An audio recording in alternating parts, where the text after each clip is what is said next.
Green ഹൗസിൽ നിന്ന് കുറച്ച് പച്ചക്കറിയും കൂടെ പറിക്കാം. ഗ്രീൻ ഹൗസിനകത്തുള്ള വിശേഷങ്ങൾ ഞാൻ പറയാവേ. ഗ്രീൻ ഹൗസിനകത്ത് നമ്മുടെ ചുമന്ന ചീര, നമ്മുടെ പ്രോപ്പർ പച്ച ചീര, പിന്നെ ദേ മഞ്ഞൾ, അതുപോലെ തന്നെ ഇഞ്ചി, വെണ്ടത്തൈ, പിന്നെ ഇത് ചൗ എന്ന് പറഞ്ഞൊരു പ്ലാന്റാണ്. ഈ സംഭവം എന്താണെന്ന് നിങ്ങൾക്ക് മനസ്സിലായോ?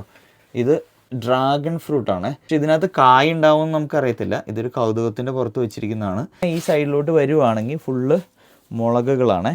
പയർ നമുക്ക് ഇത് താഴെ കണ്ടോ, നമുക്ക് കുറ്റിപ്പയറും ഉണ്ട്, അതുപോലെ തന്നെ വള്ളിപ്പയറുണ്ട് കേട്ടോ. വള്ളിപ്പയറൊക്കെ അത് പൂവിട്ട് വരുന്നുണ്ട് കേട്ടോ. പിന്നെ ഈ സൈഡിലോട്ട് വന്നിട്ടുണ്ടെങ്കിൽ ഇത് നിത്യവഴുതനയാണ്. പക്ഷെ നമുക്ക് ഇതിനകത്ത് ഈ വർഷം പൂവും കായൊന്നും ഉണ്ടായില്ല.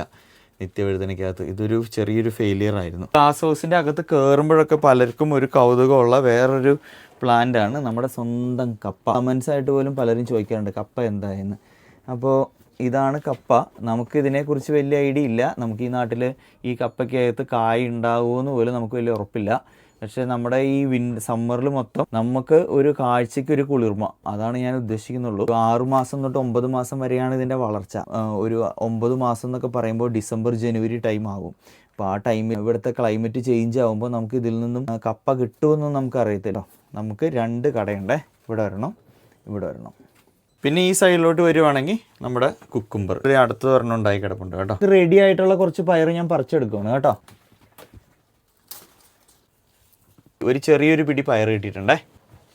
അപ്പോൾ ഇത്രയേ ഉള്ളൂ ഇന്നത്തെ പച്ചക്കറി വിളവെടുപ്പ്. അപ്പോൾ ഞാൻ അത്യാവശ്യം ഇത് കുറച്ച് പറിക്കാമെന്ന് വിചാരിച്ച് കയറിയതാണ്. അപ്പോൾ പറിച്ച് വന്നു കഴിഞ്ഞപ്പോൾ നമുക്ക് ഒരു മുറം നിറയെ കിട്ടി കേട്ടോ. അപ്പോൾ ഇതാണ് ഇന്നത്തെ പച്ചക്കറി വീഡിയോ എന്ന് പറഞ്ഞാൽ. അപ്പോൾ താങ്ക്സ് ഫോർ വാച്ചിങ്.